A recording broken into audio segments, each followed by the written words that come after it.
Hello, my name's Duncan and welcome to Back Away from the Donkey and Bath Books, and it's Filmtastic February, a whole month on film-related books and books-related films, and you know what that means anyway.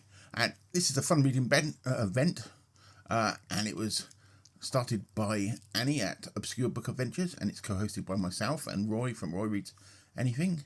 So just keep an eye out for our videos, and with me is Ruby. That is Ruby, who's decided to bark at somebody walking past the house. I think I might have to put you down, Rubes. Hey? Fitting your Pomeranian stereotype, hey? So yes, I'm going to have to put Ruby down in a minute. Today I'm talking about John Boorman's Adventures of a Suburban Boy, which is his autobiography. Well, it's his first one because there's two. Let me just put the Ruby down. Yes, okay. Adventures of a Suburban Boy, John Boorman. I will show you the book there. And the picture on the back there is actually from his film Hope and Glory.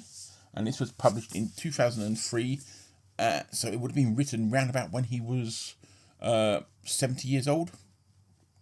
So if you don't know John Boorman as a director, obviously his big name films are Deliverance, Point Blank, Hell in the Pacific, Excalibur, and of course Zardoz. And I don't care what anybody says, any director that can get Sean Connery and a Mankini, sorry, deserves any accolades he can get. But I like Zardoz. I don't care what anybody says. I really do like Zardoz.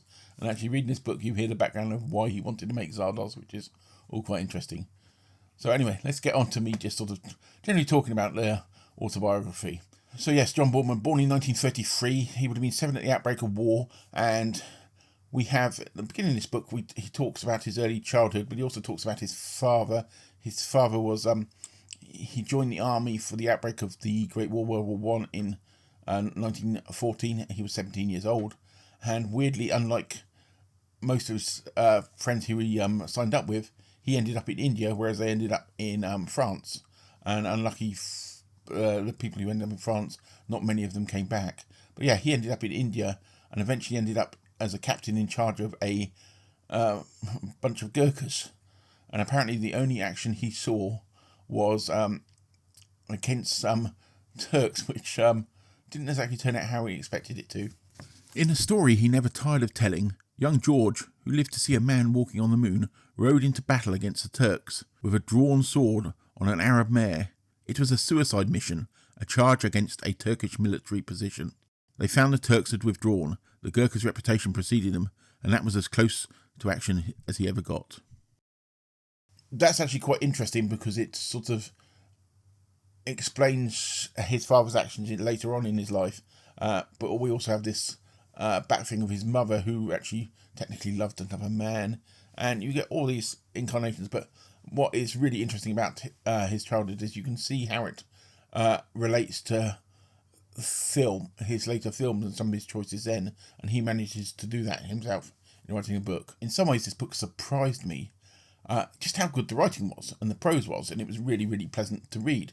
But then it really, I suppose it shouldn't have, I should be surprised that I was surprised, if that makes sense, because he's a writer, he's a script writer, he's always written, and especially if you read the book, so I shouldn't have been surprised. But he sort of beautifully manages his childhood and talks about his childhood and relates it to later on in the films. The first probably third of the book is about his childhood, and then we go on to his national service, and also how he is at the beginning of independent television news, ITV for those people in the UK. So that was like the first sort of channel opposite to the BBC, because all we had before then was the BBC. In sort of film criticism and in film theory, there's this idea of the auteur. The auteur is basically meant to be the director. He's a director who has full control on everything, the full vision of his film, and it's like commanding everything, and it's his stamp on everything. And I've always struggled with this theory because there's so many people involved in films, but reading this, you can see how you could count Boorman himself as an auteur, because every project he did, he wanted full control with. The only one I could probably say he didn't was Where the Heart Is, which was in 1990, and he ended up working with Disney, and Disney had like hired him but almost didn't, and agreed to fund this film, but almost didn't like the vision. They wanted it to be Disneyfied. They almost wanted it as a teen comedy, and those fights are quite interesting. And it also shows the sort of wranglings behind the background. But through the rest of the career, he's had sort of full vision of what he wanted to do. One of the themes running throughout this book and throughout his life is Grail mythology, and you find out that he had an interest in that from quite a young age, and all the Arthurian myths. And obviously this culminated with Excalibur in 1981, but there's several points where he tries to write scripts or introduces it into stories because it's just a thing that absolutely fascinates him. And this isn't really a sort of tell-all about people sort of autobiography, but you get some really interesting insights about the development of the films. The Excalibur one's quite interesting because you find out how he made Liam Neeson basically live with his horse and muck it out just so he'd be comfortable with his horse, because Liam Neeson had never ridden before. So there's all these little nuggets of behind the scenes of films, but for me it's quite one of the most interesting bits is the way he develops the stories and then he tries to get them made. There's also really, as I said, he doesn't really just sort of do a tell-all on stars, but it's really nicely talks about his relationship and lifelong friendship with Lee Marvin. And you find out how Lee Marvin was actually haunted by his experiences in the Second World War, and that affected his filmmaking. You know, the background behind the filming of Hell in the Pacific is interesting, with Lee Marvin's standoff with Toshiro Mifune, who was playing his opposite number, and also Boorman's own problems with the same actor, just because of translations and all this stuff behind it, because he didn't speak English and the translator not translating things properly and the wrong scripts being used and on locations. So it's all really, really quite fascinating, but you also just get a nice insight into his personal life. I said he wrote this, he must have been nearly 70 when he wrote this, and you can tell he sort of mellowed through the time, and he's looking back in a sort of critical way of himself. But it's a nice bit, if you go back to the beginning of the book, there's a lot of bit about sort of memory and how you remember things.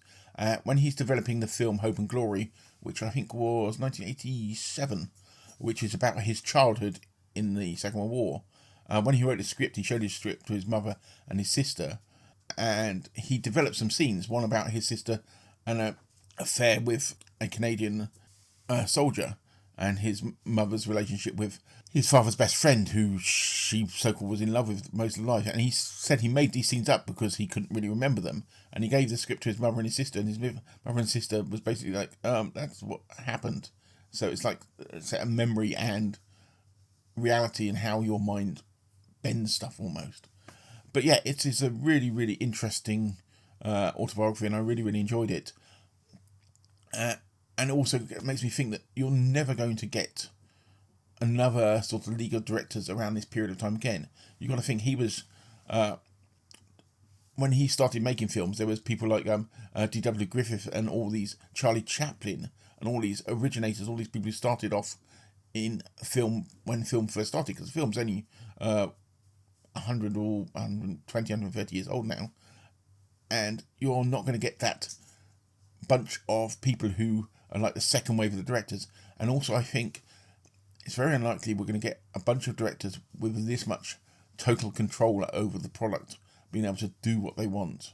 And Boorman in his book explores both his failures and his successes, and also where his successes have failed. And it's very, very personal. I really, really enjoyed it. So next on for him, I have a sequel to it I've just started reading called Conclusions, which I will talk about when I've finished, which I said I'm only about 70, 80 pages into it at the moment. But this was written, it would have been written when he was about 90. He's 93 at the moment. So it's already got a tone of a man sort of looking back at the end of his life. So it's quite interesting, but I'm not going to go into that detail here. But yes, if you're a fan of John Boorman, I recommend reading it. Even if you're not, it's a very, very interesting sort of autobiography about the history of film and about how film projects are developed. So yeah, so that's my sort of first video out of the way for Filmtastic February. Hope you enjoyed that. I said I've got a playlist of all the Filmtastic February stuff that I come across.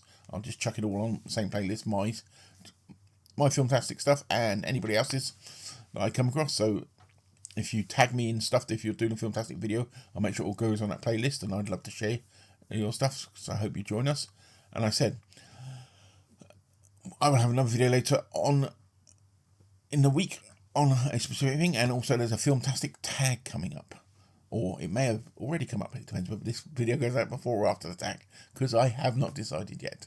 But anyway, I will speak to you all very soon, and I hope you enjoyed that, and bye for now.